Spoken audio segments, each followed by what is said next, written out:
To proceed with a smooth automatic leveling, first select build plate, then level sensor calibrate to make sure the leveling sensor can be triggered. Please beware of the hot nozzle. Use our Intamsys leveling card to make sure the leveling sensor is triggered.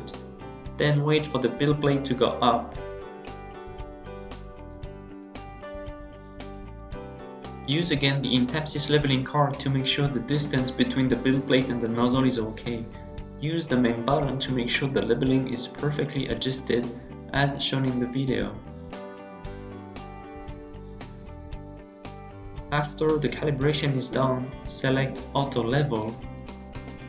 Make sure the build plate is clean and wait for the nozzle to heat up.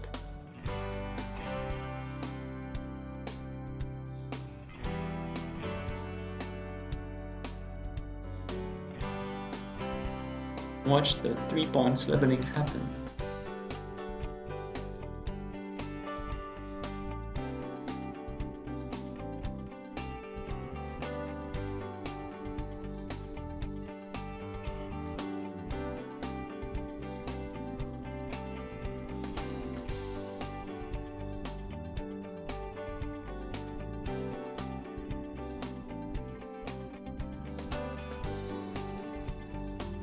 After the successful auto leveling, you can choose whether or not the bed and the chamber temperature should be maintained.